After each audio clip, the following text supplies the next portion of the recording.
on Tuesday you resigned so you could vote for a rebel amendment on the Rwanda bill, and then on Wednesday you voted for the bill at third reading.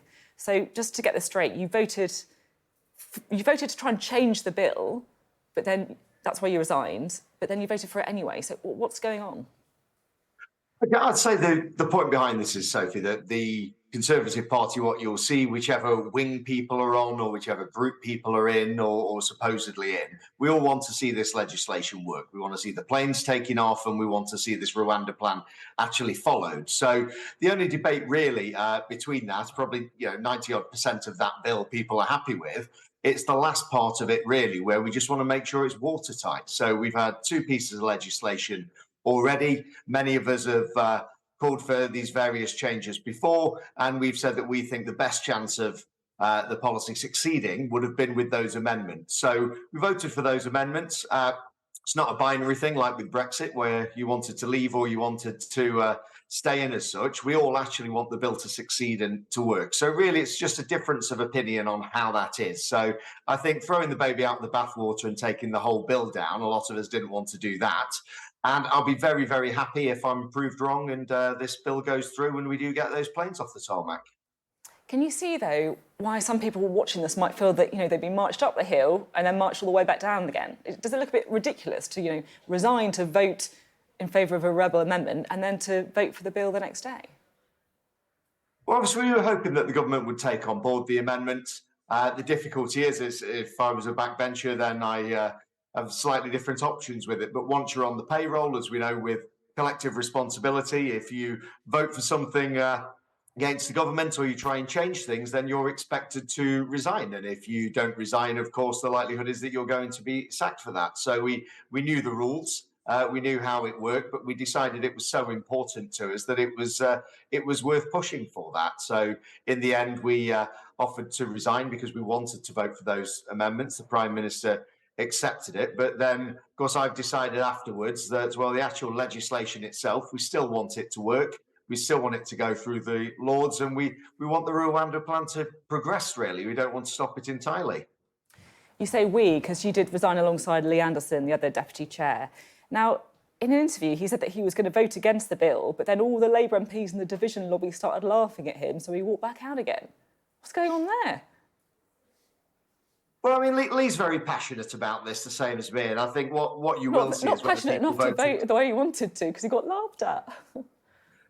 Well, it is a tough decision whether you abstain or whether you vote against or not. It is quite a powerful thing. You're walking through a lobby with people that you've campaigned against, who you've seen got no interest at all in stopping illegal migration, and voted 70-odd plus times against every measure that we've actually gotten. And people do change their minds with that. And people voted three different ways for a variety of reasons. The vast majority of the parliamentary party did vote for it, a good majority of 44. So goes to the Lords with a clear message there. But as Lee said, he wants this legislation to work as well. You tweeted to try and explain, some of your thinking and why you resigned. And you said it wasn't an easy decision and one that took a great deal of soul searching. So I just wondered, what was it you were wrestling with? What were your fears? I think the problem is, and I represent what you'd call a red wall seat, so to speak. Immigration is a really, really big issue, and it's that sense of fairness. So we had lots of people voted for Brexit, voted to leave the EU, but taking back control was about far more than just leaving the EU. It's about our policing, it's about our courts, it's about how we deal with things as a country, really. And people want to see fairness return. They having to work very hard at the moment with the cost of living. They don't want to see the pressure put on housing, the pressure put on GPs, the pressure put on school places, really. So for many of us, we see this very much as an existential threat, really. We've got to tackle illegal migration. We've got to tackle legal migration as well, which is also too high. And getting this bill through, now it's not the only step, but we've had returns. What you mean by existential threat? Existential threat to who? I think many MPs, such as myself, we want to do what it says on the tin. We want to show our constituents that we're actually making their lives better, that we're actually running the country in the way that they want it to, and they want to see results, and that's perfectly understandable. And when it's as And if big an not, issue, then you'll lose your seat. So that's what you mean, is it, basically? yeah, I mean, we go into politics because we want to change things. So, I don't think our jobs are quite as important as the fact that we've got a country that actually works and is a great place to live, as it still is. But at the same time, the public expect results. Now, we're the only people who are actually trying to do something about this. It's a challenge not just for us, it's a challenge all over Europe, it's a challenge in the United States. So in terms of migration, this is a global problem. You're seeing movements against this everywhere at the moment, but we've got in there. We've had quite an innovative scheme. We've had the returns with Albania, which we're doing really well with, and a few other things. But this Rwanda scheme, we think, could be a really good deterrent. So that's why it's so important. That's why we've been so passionate about it and had all those debates in the last few days. And as I said, the soul searching I had, I've been a party member for 25 years, and I was very, very proud to become a deputy chairman. Relatively short period of time that I've done it, because I decided that, on principle, I've been saying for a long time, I've done media interviews, I've written pieces, I've voted for things, I've signed amendments for all of this kind of stuff. So I just thought, in the terms of consistency and being honest to myself and true to myself and really the people I represent, that I had to resign to vote for those amendments. A couple of questions to squeeze in, if I can. If the House of Lords does try to change this legislation, try and block it even, would they be frustrating the will of the people?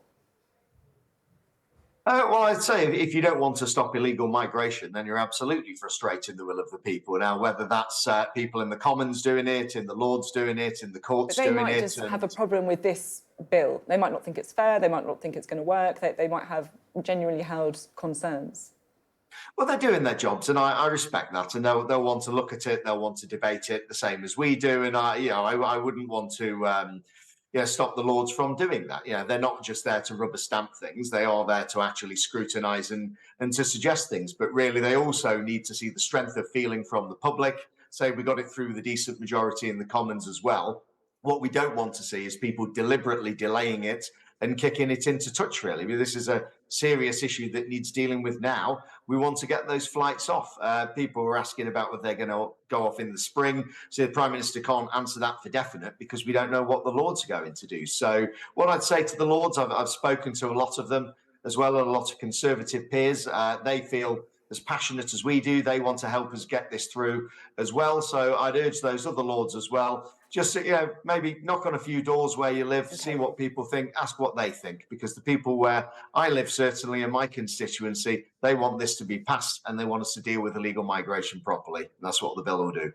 One last question for you, because I think some people think maybe the reason that the rebellion crumbled away is because Conservatives don't want to accidentally fall into an early election. And looking at some of these polls, you can see why. I mean, the latest YouGov survey for the Times had the Conservatives on 20%. I mean, John Major didn't even poll as low as 20% in the year before the 1997 landslide. What's your majority in Bassetlaw again?